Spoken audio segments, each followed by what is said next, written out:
दोस्तों नमस्कार, कैसे हैं? आशा है बिल्कुल ठीक ठाक होंगे। दोस्तों, बहुत डिमांड था एक चीज़ का कि कैबिनेट का मैन्युफैक्चरिंग कैसे होता है। इस प्रोसेस को कई लोग देखना चाहते थे। बहुत तरीके का कैबिनेट हो सकता है, चाहे स्टेबलाइजर का हो सकता है। आजकल तो एलईडी लाइटिंग्स में भी कैबिनेट का बहुत इस्तेमाल हो रहा है। बहुत, चाहे इन्वर्टर हो, माने कैबिनेट तो एक माने समझिए कि बेस है। कोई भी प्रोडक्ट आपको बनाना है तो कैबिनेट का इस्तेमाल होना ही होना है। आज हम लोग आए हैं सत्यनारायण जी के कारखाना में, इनके फैक्ट्री को विजिट करते हैं। आइए अंदर चलते हैं। देखिए, कैबिनेट मेकिंग का जो प्रोसेस का शुरुआत होता है ना, वो शुरुआत चदरे से होता है। 8-4 का देखिए, ये हैं, इनका भी नाम संजीव जी हैं और ये पूरे इस इंडस्ट्री को देखते हैं। बताइए कैसे कैसे शुरुआत होता है। ये 8 फीट बाई 4 फीट का चदरा आता है। इस के चदरा से ये छोटा छोटा पार्ट्स में अब देखिए, ये है शेयरिंग मशीन, है ना। इस माने चदरा से पहले इस चदरा को छोटे छोटे साइज में काटा जाता है। चूँकि 8-4 का साइज से तो कोई कैबिनेट बनना नहीं है। छोटा छोटा पीसेस होगा, चाहे 2 पीस का कैबिनेट हो सकता है, चाहे 3 पीस या 4 पीस। फिर उसकी वेल्डिंग होती है, स्पॉट वेल्डिंग होती है। तो ये जो काम है ना, वो यहाँ होता है। ये देखिए, चदरा की नापी हो रही है। नापी करके इसको डिफरेंट साइज़ में इसकी छटाई होगी। कौन सा साइज़ कहाँ फिट होगा, उसी हिसाब से इसकी कटिंग होगी। चदरा जब कट जाता है छोटे छोटे टुकड़ों में, तो फिर उसका ऑपरेशन होता है। देखिए यहाँ पे किस तरह से डिजाइनिंग करके हाँ, पहले इसकी डिज़ाइनिंग होती है। यहाँ पे ये डिज़ाइनिंग का काम चल रहा है और फिर यहाँ पे ये मैनुअल प्रोसेस से इसका ऑपरेशन होता है। जब तमाम ऑपरेशन कंप्लीट हो जाएगा, तब फिर हम लोग कहाँ जाएंगे? स्पॉट वेल्डिंग में जाएंगे। देखिए, बड़ा बड़ा पावर प्रेस मशीन सब लगा हुआ है। अभी चूँकि लंच आवर में मैं आया हूँ, तो सारे वर्कर्स हैं जो लंच में हैं, लेकिन मैं मशीन का नज़ारा आपको दिखा देता हूँ। ये तमाम मशीनें लगी हुई हैं यहाँ पे, जो ऑपरेशन का काम करती हैं। ये सब पावर प्रेस सब है। अगर अभी लंच आवर्स, चूँकि 1 घंटा चलेगा और मैं अभी वेट नहीं कर सकता हूँ, इसीलिए मैं आपको मशीन दिखा रहा हूँ। तो ये इनका ऑपरेशन सेक्शन है।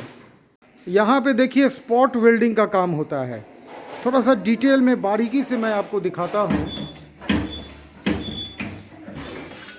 ये इस तरह से स्पॉट वेल्डिंग होता है।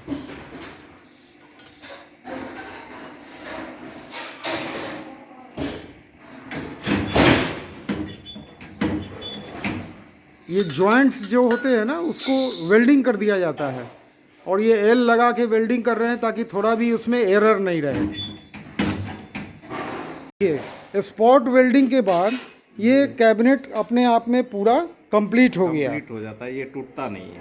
ये टूटता नहीं है और इसके बाद सिर्फ पाउडर कोटिंग का काम बच जाता है। ये देखिए, जो कैबिनेट्स हैं, कैबिनेट्स को पहले इस बास्केट में रख दिया जाता है सबसे पहले। और जैसे इसी तरह से इसमें सरिया दिया जाता है। हाँ, ये पूरा कैबिनेट भर दिया जाता है इसमें।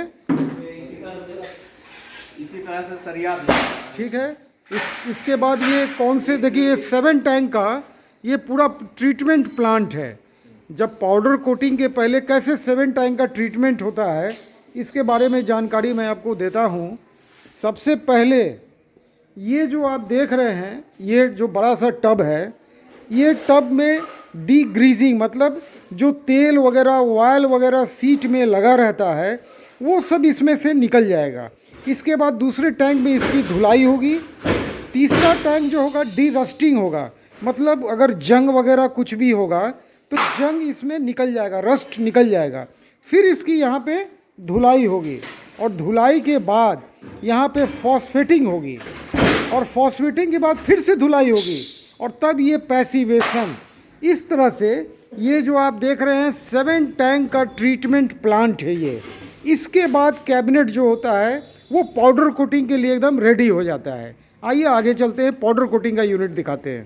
पूरा पाउडर कोटिंग का यूनिट है। अब आइए देखिए पाउडर कोटिंग का प्रोसेस होता कैसे है। ये जो है ना बूथ है, इस बूथ में कोई भी ऑब्जेक्ट को यहाँ पे हैंग कर दिया जाता है और इस गन से उसका स्प्रे किया जाता है पाउडर का। और ये देखिए ये पाउडर कोटिंग का मशीन होता है और ये जो है सो भट्ठी है। तो यही है पाउडर कोटिंग का जो एक छोटा सा प्रोसेस होता है। और इस तरह से पाउडर कोटिंग के बाद ये खूब सुंदर देखिए ये जो है ना कंप्लीट हो गया, रेडी हो गया। ये भट्टी से निकाल के और ये कैबिनेट्स को यहाँ पे सहाड़ दिया गया है। तो ये कंप्लीट पाउडर कोटिंग का कारोबार होता है। पाउडर कोटिंग होने के बाद जब कैबिनेट भट्टी से बाहर आता है तो उसमें स्क्रीन प्रिंटिंग होता है। यहाँ पे देखिए स्क्रीन प्रिंटिंग का वर्क हो रहा है।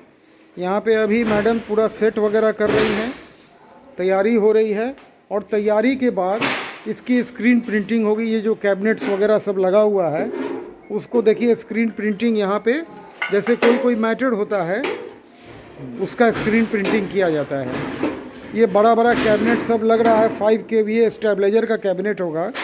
तो इस तरह से कैबिनेट अपना अंतिम रूप लेता है और उसके बाद इसकी पैकेजिंग होती है।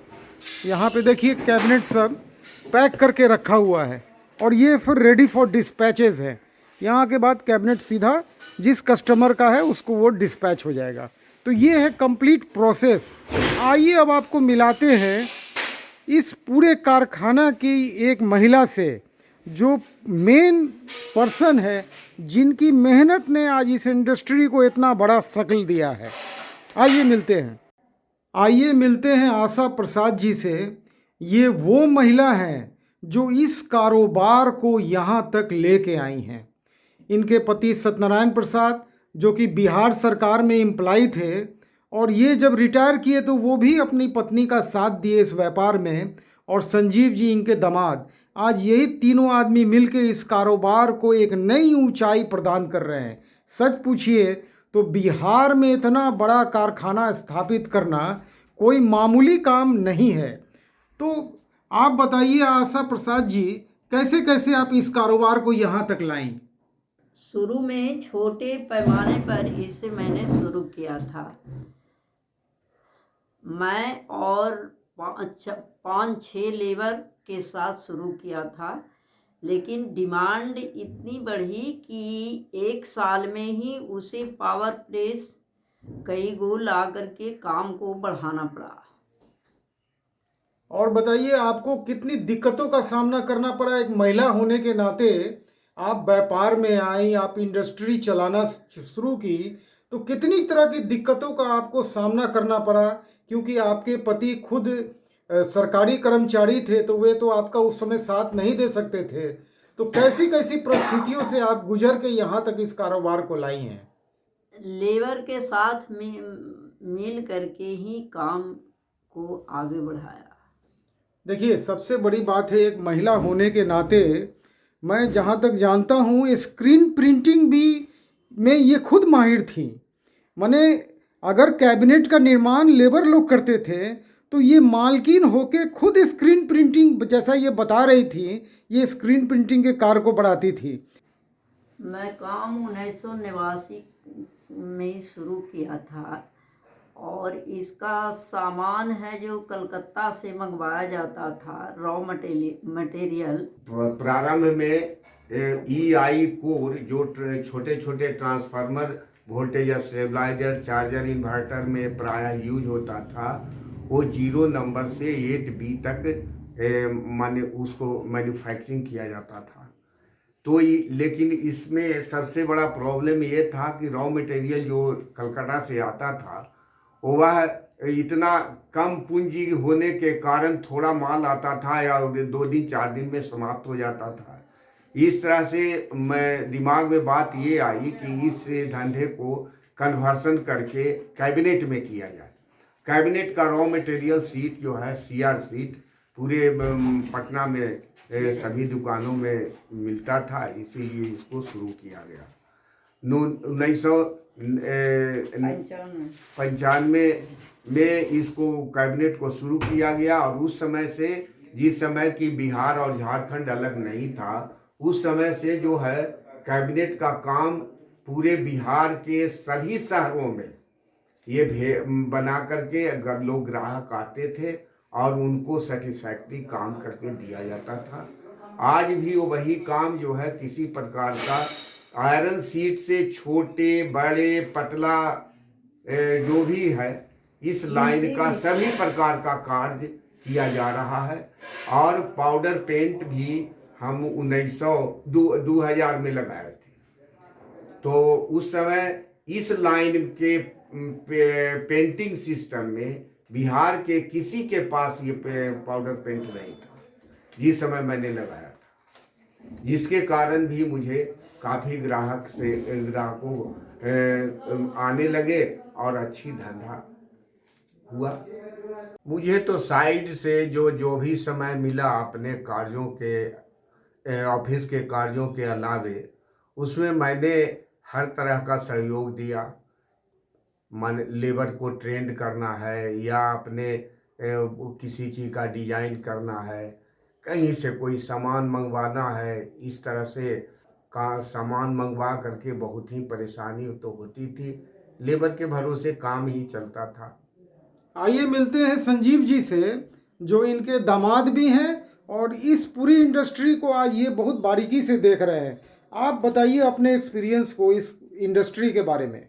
तो हम जब से आए हैं, जब से लगातार चल ही रहा है इंडस्ट्री, और ये 3-4 सालों से जो इसका ग्रोथ है जो कि नीचे रुके गिर रहा है।